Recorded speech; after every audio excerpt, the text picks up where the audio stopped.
And as you can hear, we're going to record the meeting.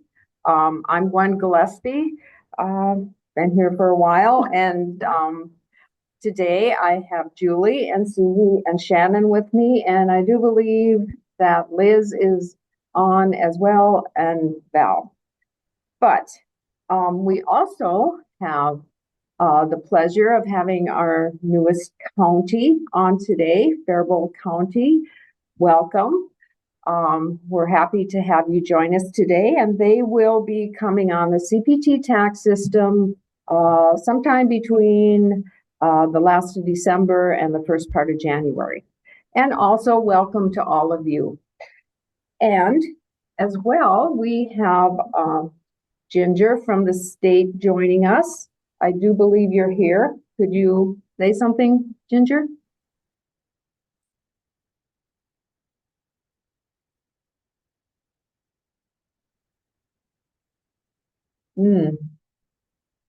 Not yet. No, it looks like she's not here yet. Okay. Well, I do believe she's joining us today to help us talk through the homestead process. That is, I don't know if the law actually changed, but the process and what the DOR is asking us to, how to report is changing. As well, Jesse will be joining us. He couldn't get here till a little later, 9:30ish, to talk about state assessed property, which Prism 2 did probably not go the best for us. And so we're going to discuss that today as well. So we will get started. If we could bring up the Department of Revenue, what they sent out on July 9th, 2024, telling us how this was all going to work with processing homestead applications and reporting homestead data. So we reported our dupe homestead file in July-ish, and that was the last time that will be done that way. Now they have decided the DOR will be combining the PTR submission in the spring with the dupe homestead and calling it, what are they calling it? The 2025 homestead data file. Mm-hmm. So that will be how it will be done. Now, the process for that is what's kind of tricky. So on your dupe homestead file, you would have reported your homesteads as of January 2nd, 2024. And after that point, no changes to Social Security numbers should have been made, unless you have New Year files on.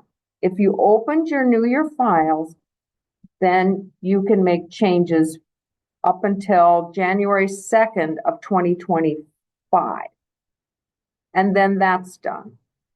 And that's what those New Year files is what the Social Security numbers on those New Year files, what you have opened right now, if you have them opened, will be what we will be reporting with the tax information for 2025 to the department. So your assessment 2025 Social Security numbers are going to go with tax 2025 information to the DOR.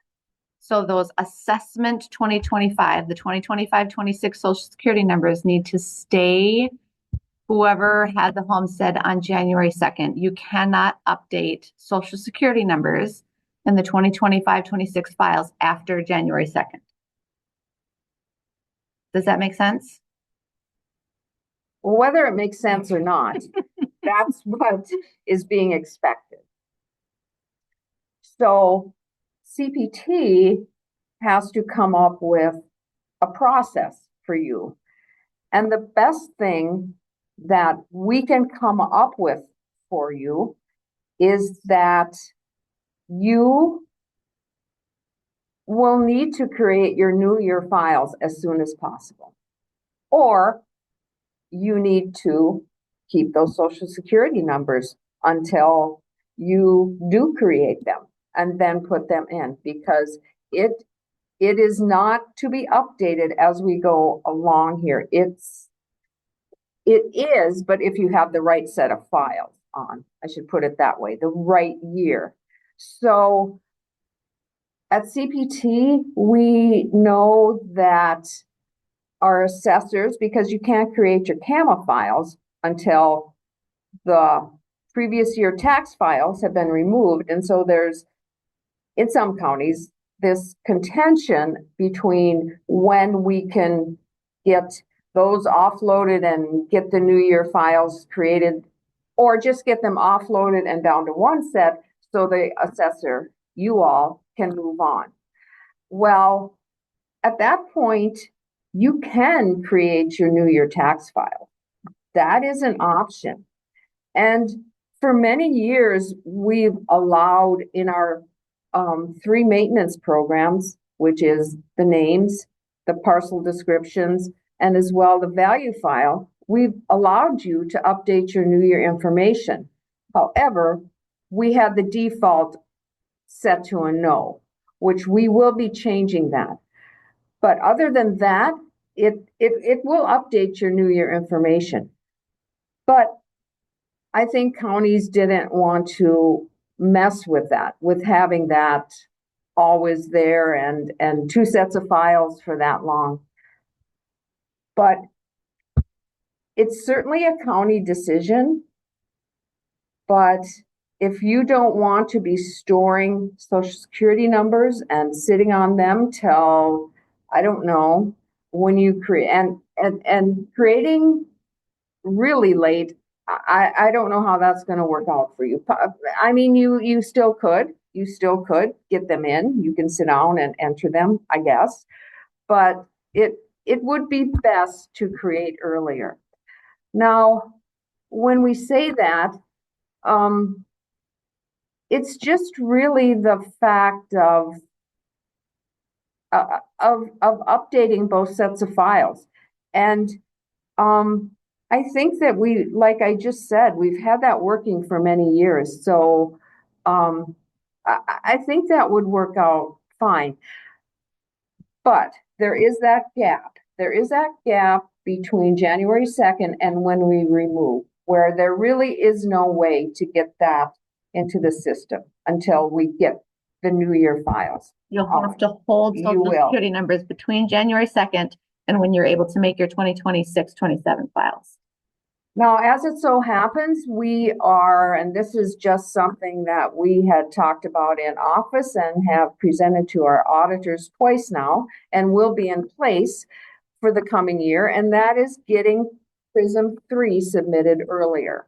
And that really didn't come about because of this, but it will be helpful to this as far as getting down to one set of files where you could create new year files earlier. And the reason, and this is the new process for them, we had always done our tax statements, which don't have to be out till March 31st, and then we started PRISM. So technically, we probably started PRISM late March into April. Well, we are suggesting to our auditor treasurers that they submit PRISM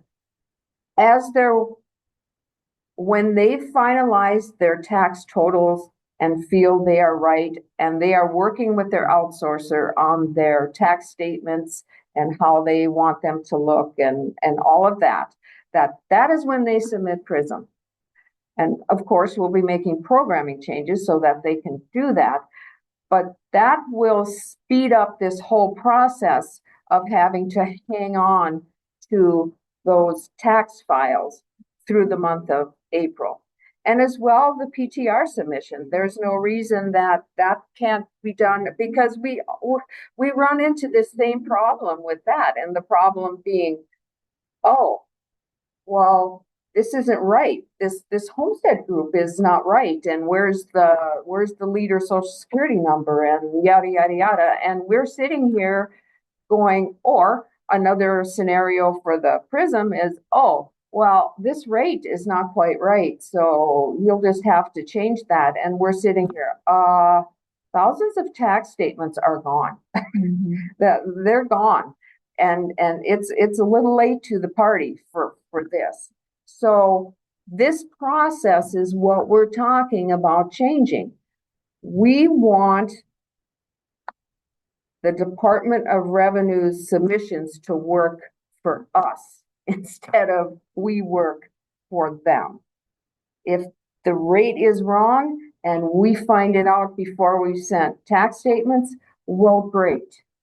That's good. That's great. And so then we still have time, we can correct, and we can send out our tax statements, and we don't have to do the abatements. I know it's not you, but you get the idea. So that process will change, and we believe it will help this process, your process with the Social Security numbers and how you have to carry them going forward. Okay, is there a discussion on this? Just if you want to send a chat. I don't know, is Ginger on? I am, yes. Okay. Okay. Well, the first thing I'll address this to you, Ginger. Did I explain this properly, or is there anything you would like to add?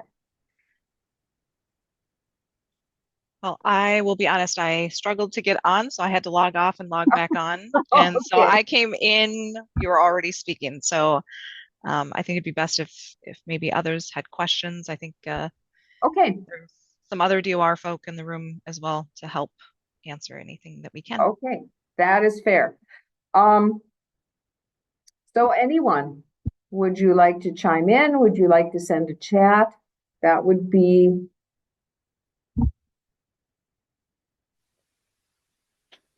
This is James Shanley with the Minnesota Department of Revenue. I just also wanted to let you know that you could also submit a test file as early as possible.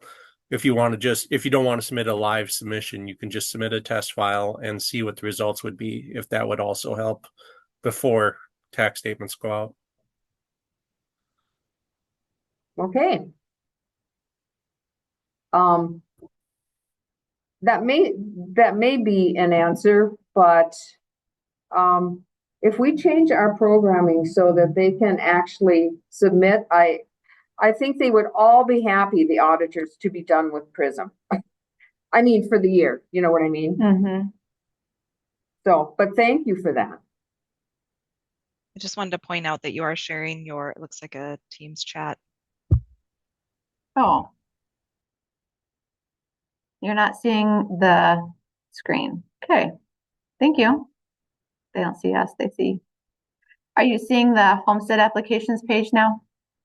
I see the memo that we sent out July 9th. Yes. Okay.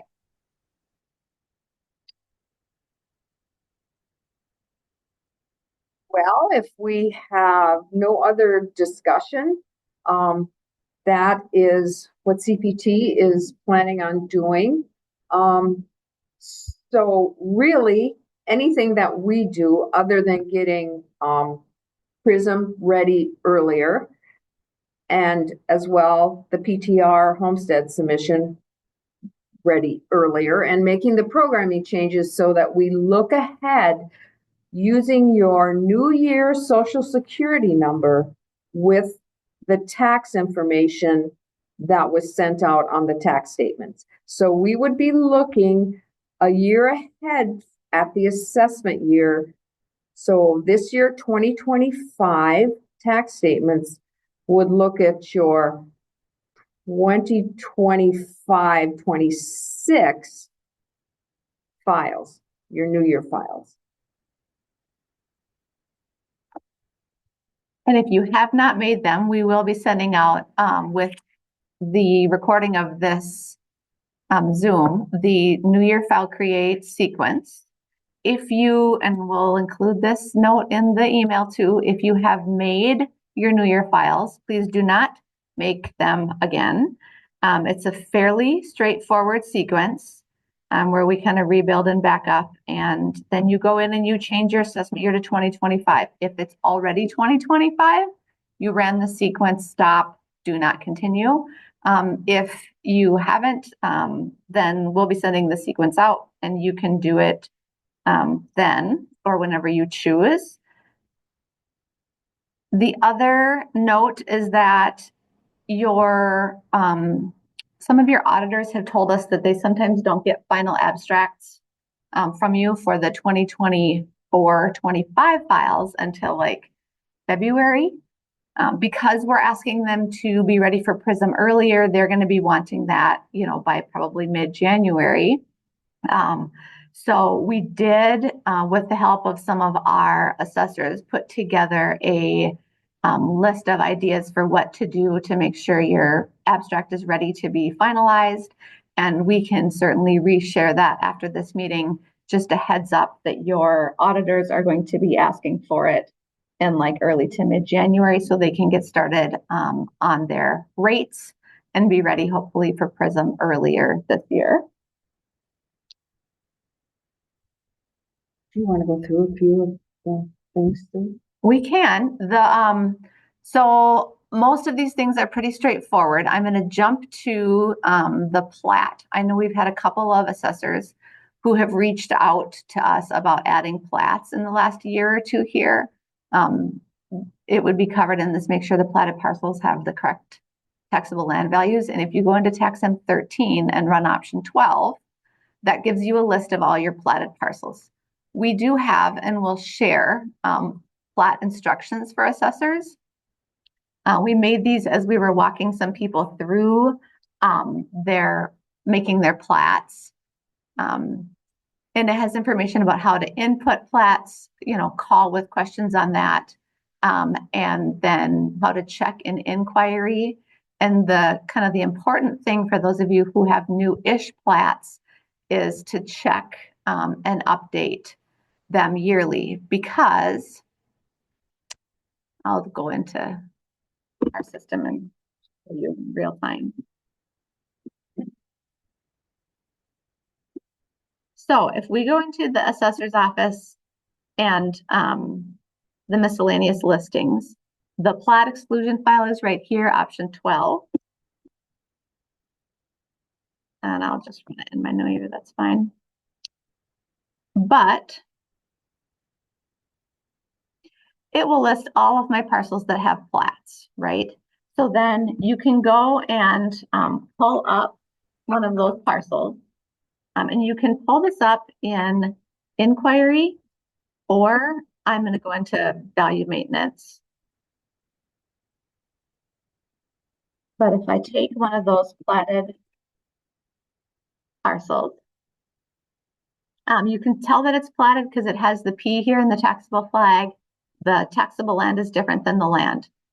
The note that's on this, like step 3 of the plat instructions, is that if there's a P in the taxable flag, the taxable land value is not going to change. Even if you did like a mass increase, decrease, your taxable land value is not going to change because that P is stopping it. So you'll want to go in each year before you finalize your abstract to your platted parcels and pull up the plat. So this is where in value maintenance or in inquiry, you can go to the quick access and type in plat, and it will pull up the plat information. So this plat is on year 4. I have an exclusion amount of $27,700.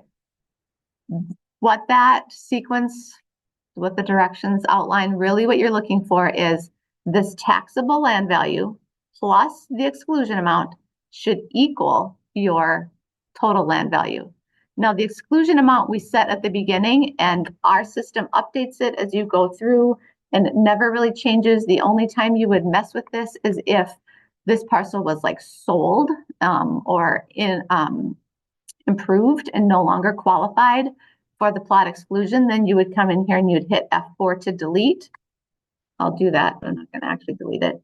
And it's going to remind you to remove the P so that it's no longer blocking that record. If I wanted to remove it, I would take a Y and remove it. but I don't. So if the taxable land plus the exclusion does not equal the land, you need to change the taxable land. You need to take whatever your land value is with whatever, kind of across the board increases, decreases you made, subtract this year's exclusion amount, and then whatever's left over, you put into your taxable land. That's kind of the overview of the plat, the last part in here. So we will share this document with the information for this session. We do also have a really short one for auditors. If you have a new plat and your auditor, they probably know how to add a plat and connect parcels, but if you have a new auditor who would like that, they can reach out to us. So those are documents that'll be sent out along with this recording. We're not going to be going any further and sharing anything about valuation maintenance, not valuation notices, valuation notices, because we will meet again in January briefly, especially for those of you who are newer, to talk about getting valuation notices out and send that documentation at that point. Is there anything in here, Gwen, that you think would be particularly helpful to highlight for them?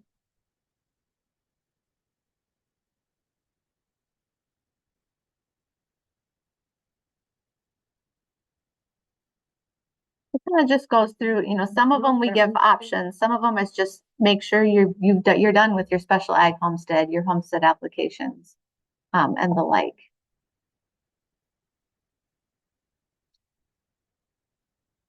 Okay. All right, so I can start with the state assessed property.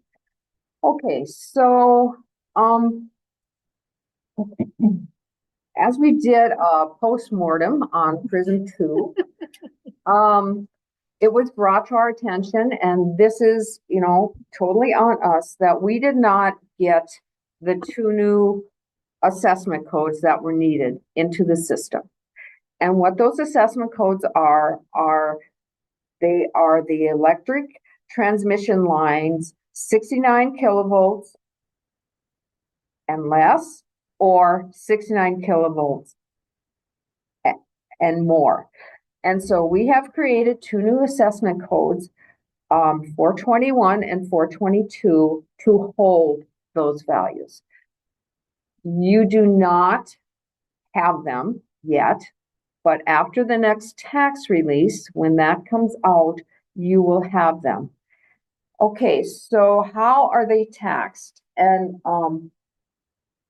Jesse from the DOR sent me right to, not the DOR, from State Assessed, sent me right to the page to look this over, and as well I have the whole page up, but this snippet just talks about those particular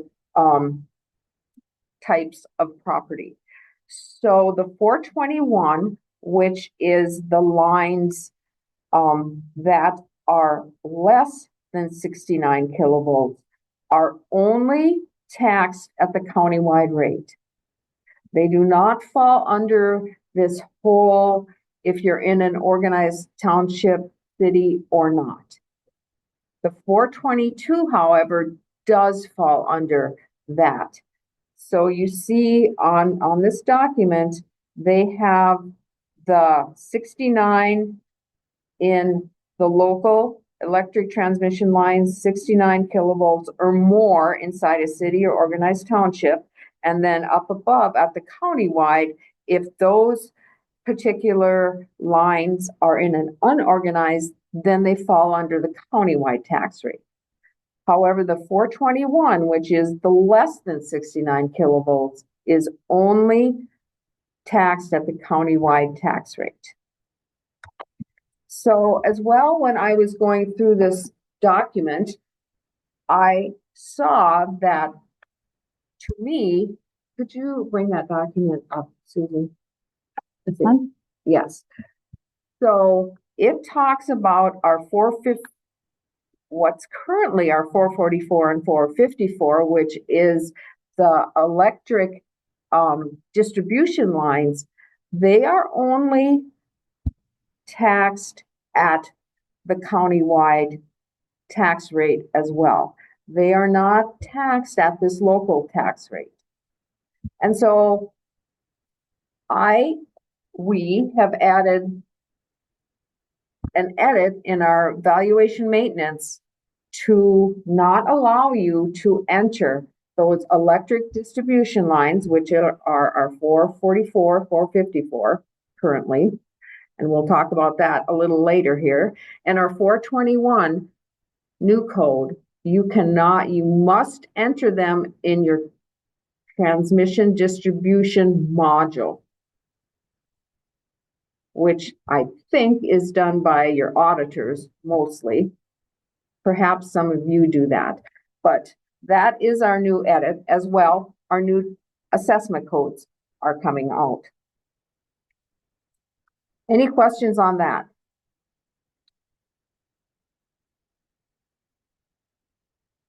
And this would be something that you would change for your 2024, 2025 files before giving your final abstract to your auditors. Yes, or you talk need to your to- auditors to get it changed. We need to get those new codes in place, yes, for Prism 3, which is your tax files. Okay, but as well as we were going through the state assessed property, and this is just something that was set up a long time ago. I think it was already in place when I came on the scene, so you know how old that is. and anyway, we had this setup that was the code. One code would be the first 150, and then of course the 2%. So at this stage, it's 1.5% and 2%. So after the first 150 was used up, then it went to the 2%. But we also had the second code, which was only at 2%. And many years ago, we added this coding that you could control that first 150% through our choice code. You want to hop down. So what I'm really saying here is the need for these paired codes, which were the first 150 that would roll into 2%, and the code, the pair code that was strictly a 2%, was not needed really after we put the coding in place that you could control it through your choice codes. Because, and what that is, and it outlines which assessment codes fall under that, but it is the state assessed and some of the real estate that are involved in that if you use choice codes less than 100, it starts over every time. It will start your 150 over every time. So if you use your regular non-homestead choice codes of 99, every time in this group that it hits one of those, it starts over. So you get that 150,000. But if you have an MP group where you just have one preferential property and they need to carry from parcel to parcel, then you create a choice code group of greater than 100. So you would start with 100, 101, 102, and if you would happen to have another group in there that for whatever reason you needed to start another group within the same, you could use your 200 series choice codes. So what I'm really saying here is the need for these paired type codes, now I'm back in payroll, assessment codes, the need for these paired assessment codes it's no longer necessary. And I think it creates a lot of angst when coding them. Like, well, do I need this one or do I need that one? Well, you really don't. You need one code that matches, of course, the property that you're assessing, and then you control it with the choice codes. So could we go back there? Susie's, Up. no, yeah, up. So what's listed there is on the left are the codes that are going to be gone. And when we say phasing out for 2025, obviously we're not going to start this until Prism 1 is over and you're done with your meetings and all of that. But in between that time and Prism 2, we are proposing phasing out these codes. So that would mean, obviously, we're going to tell you what they are. We're telling you here. And you would go and run an assessment summary and see how many of these you have, if you have any. If you don't have any, oh, you're done. No work for you. But if you have them, then you need to decide how they would phase into the code that's going to stay. So that is our proposal to make this less confusing for you when you're doing your valuations and such. So these codes on the left are going to go away. Are going to go away. By They this will time roll. next year. Yeah. And any of them that are there, they would maybe want to check the choice codes for that Yes. MP group and make sure it's all set up so they can just use these codes on the right. And anyone here in our office will be glad to help you with that. And of course, we're not just going to spring this on you. We're going to, after we're done, like probably around, June-ish time, the end of June, we'll start sending out what you need to do. We'll have a process for you to get rid of them. And then I guess we'll have to decide, and that's always up to you counties deciding, are we just going to like now cut off? So these codes here, there's about 15 of them, somewhere in that range, are no longer valid in our system. But that's our proposal to do that. Any thoughts on that?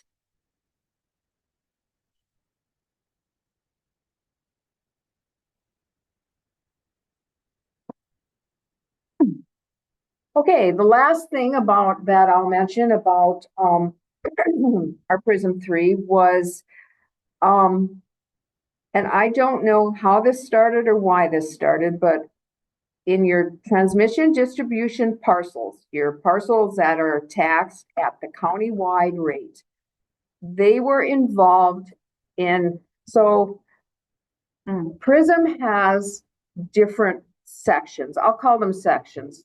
They call them trees, but whatever.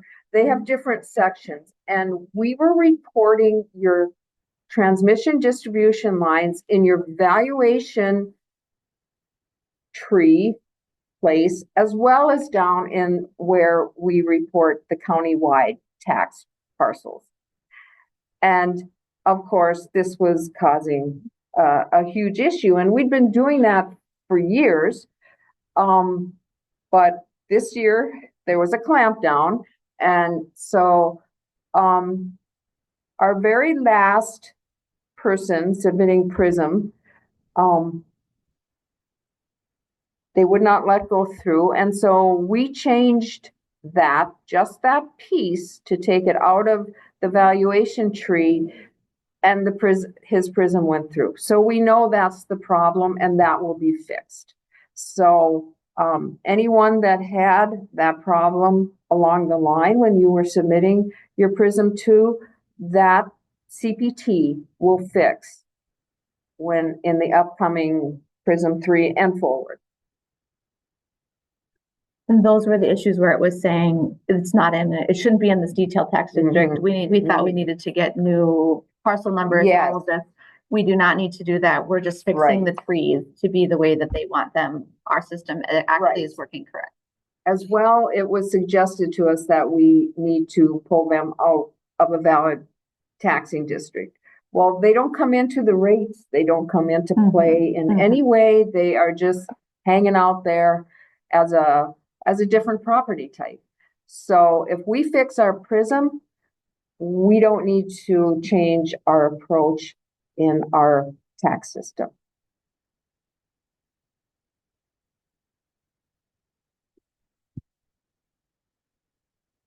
Any thoughts, comments on that piece?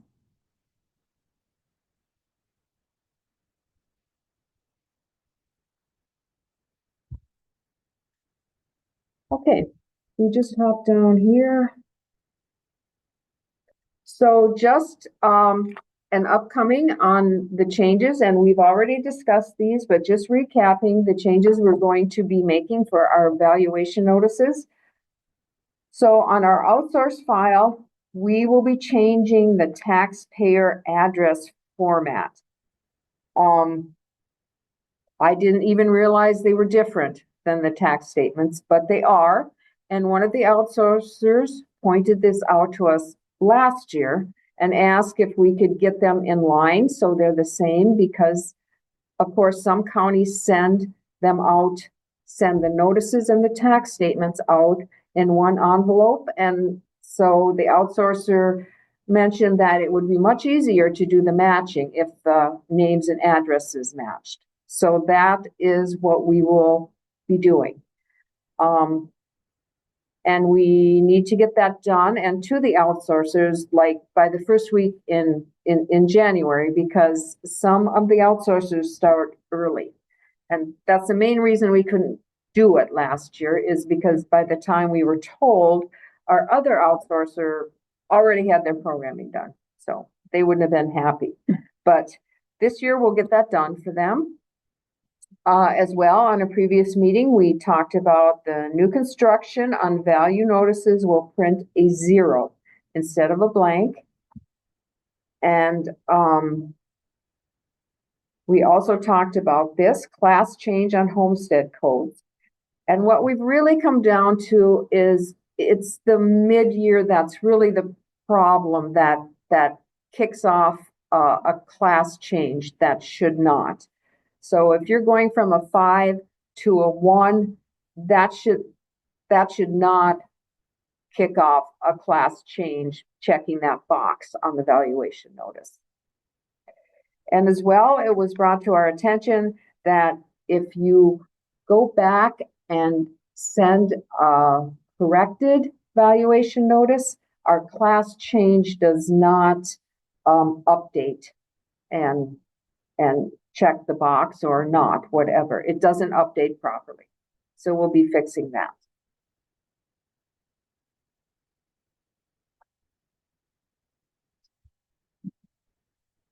Okay, so this is really all we have today, unless we have some comments or questions from any of you.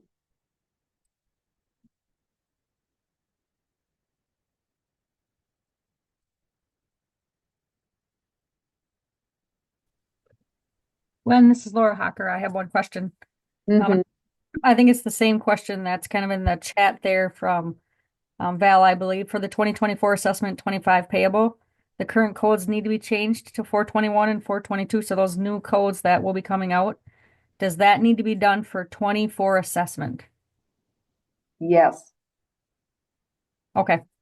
because they were not reported right to in Prism 2. Okay. And then, I don't know how they were reported because you had properties, so I'm assuming you just picked one that you thought would match, but that it was not right. It wasn't the right. So Prism has their own,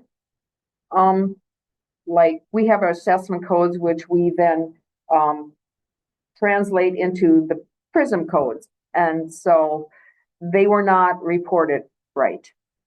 There's just no other way to say that. So yes, that will have to be corrected. As soon as this tax release comes out, you will have to correct that for the current tax year. So the 2024, 2025 files. So we will let you know when the release happens, which will give you those 421 and 422, and then you will have to go back and look at those and make sure they get switched over before you give your Yes. auditors your final abstract for the 2024-25. And then Brady's question is there a reason we couldn't create our new year at the same time as Cameland Calc, like in March? You cannot create New Year until your auditor has gotten rid of their tax files. And at that stage, yes, you So- can create New Year. Right now, many counties have 2024-25 open and 2025-26 open. Yes. You cannot open 2026-27 until you close 2024-25. We can only have 2 years of tax files open at a time. Right. So yes, you should be able to create them in like probably April, maybe March, if your auditor's on it. You have to wait till your auditor closes your current old year files. Tax year. Yes. Then you can make a new year. All right, I think that's it. Great questions. Any other questions? Oh, here we go. If we receive a 2025 homestead app in February of 2025 and occupied the property as of 1/2/2025, isn't it actually 12/31?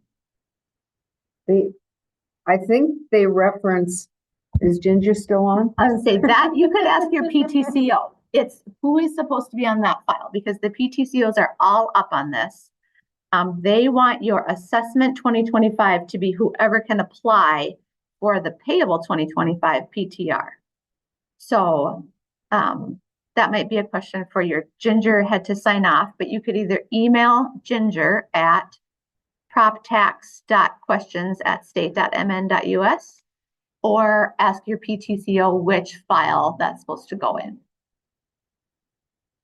I've heard both dates referenced, so I'm not completely sure, and that's a great question. But yes, that should be clarified.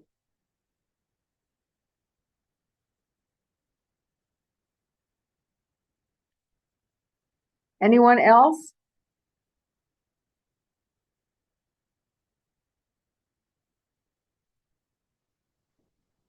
If there's nothing else, we will see you again mid-January for another quick meeting before we do valuation notices.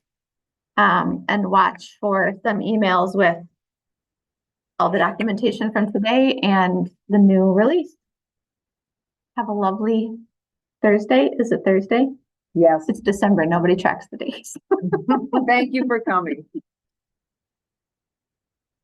And